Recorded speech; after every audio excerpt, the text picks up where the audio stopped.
hirap na hirap ako kanina kasi yung dakit ko.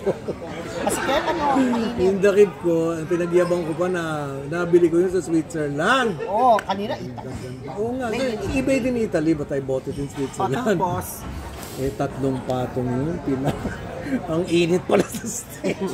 Hindi ako makahinga. For a long time. When was the last time?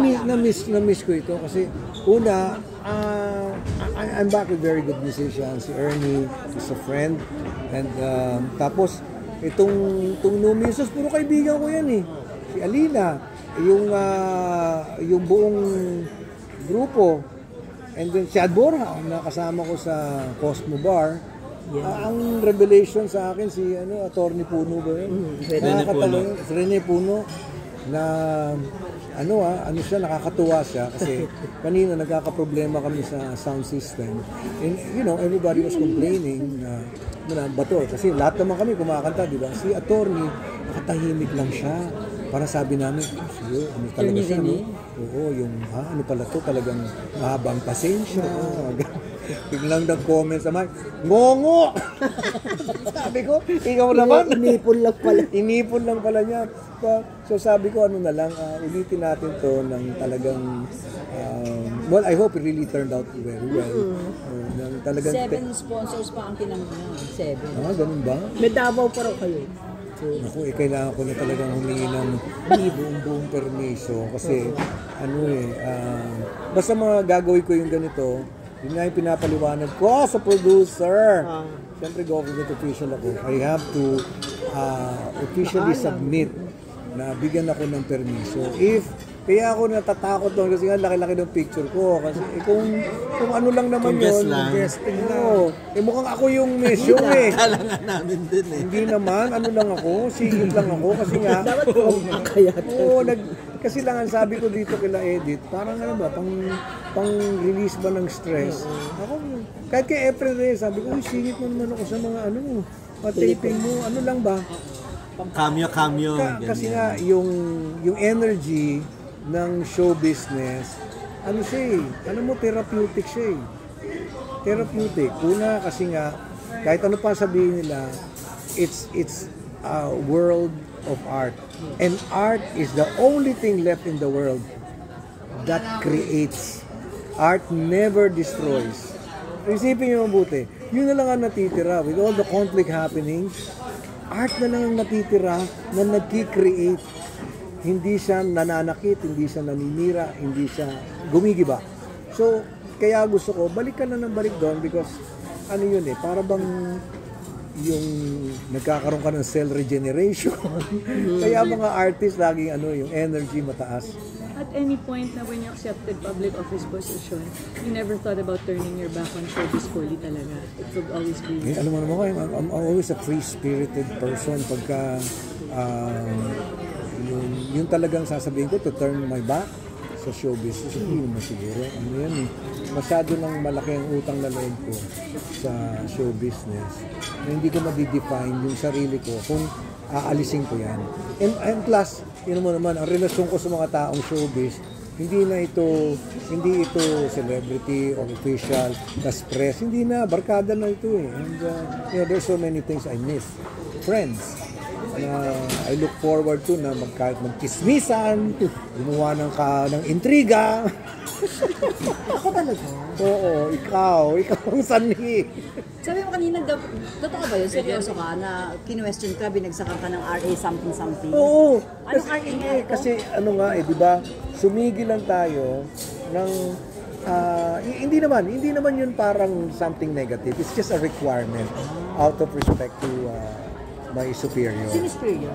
Ang DMW, siyempre ang aking secretary. Siyempre hingi ka ng permiso. Parang ganun eh. Isang bahay kami na kailangan mong mag-report, magpaalam ka lang. Basta wag lang siya magiging conflict of interest sa trabaho ko. Wala namang ka-conflict yan. Saya-saya. Kumanta lang naman ako ng hahanapin ko. May kodigo pa.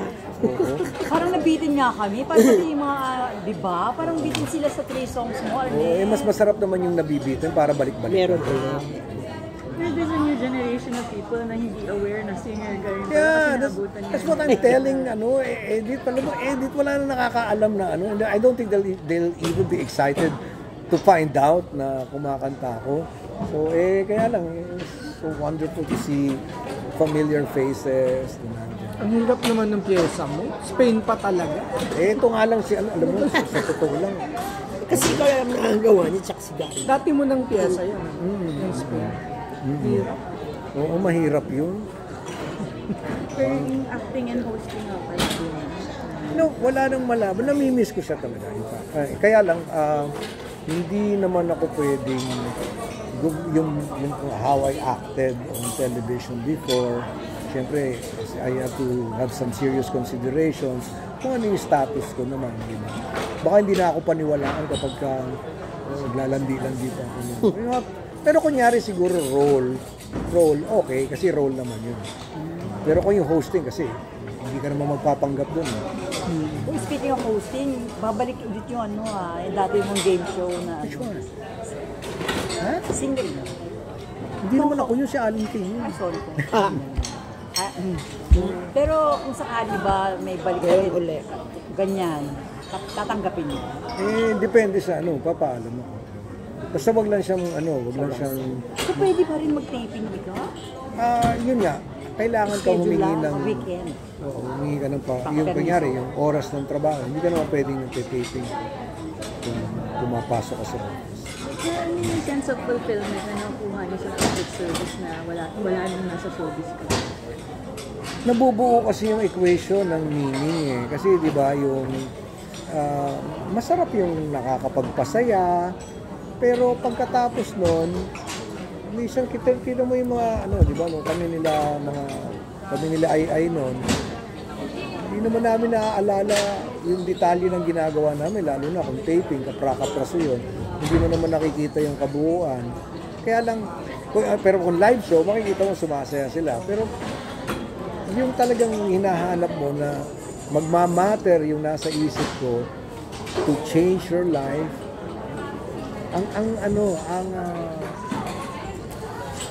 ang hirap i-describe yung nagmatter ka na ang lalim-lalim, ang daming biglang nagpapasalamat sa iyo, hindi mo na maalala.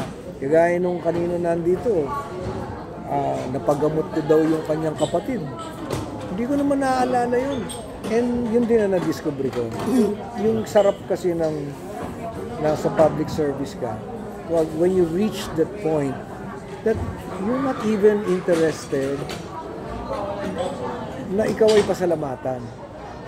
Hindi dapat maabot mo yung level na yun na hindi ka nagtatampo kung hindi ka pasalamatan kasi ang ginawa mo yung tulong, tapos na yun. Masarap naman yung medyo nagpapasaya, pero hindi mo yun i-demand at hindi ka magtatampo kung hindi nila ibibigay sa'yo. Hanggang ngayon ba meron pa ding question kung ba't nandiyan ka sa OWA? Wala na naman. Nalaos na silang lahat. Kasi kanina binanggit mo di ba? Na ginagawa ang baklang to. Nung araw talaga. Nung araw, yan yung... Siyempre naman, you cannot blame them. Tanungin nyo. Hindi mo na ako maramdamin sa ganyan. So, isa ka sa mga patunay na hindi porket artista, hindi mag-excel sa Actually, that's really nothing to do kung ikaw ay artista. Kasi di ba, ang dami nga yung tatakbo It's din. nothing to do with it. Ano yun nasa attitude mo. Tinanggap kang trabaho, you do it well. Do it well. And that principle follows sa lahat ng iyong gagawin Di ba? Kahit saan ka pa nanggaling. Saan ka nanggaling, it does not define you. Kung ano yung pinuntahan mo, di galingan mo. Pag hindi mo ginalingan, talaga babalikan ka, di ba? At saka, yang-iya naman ako kako sa inyo, lalo na yung pamilya ko sa showbiz. Pumasok-pasok ako dyan, pagkatapos, palpak ako, di ba? Di isang katutak tinira na ako nito. Ganyan. And I wouldn't want that. Salamat po. Congrats! Masusundan pa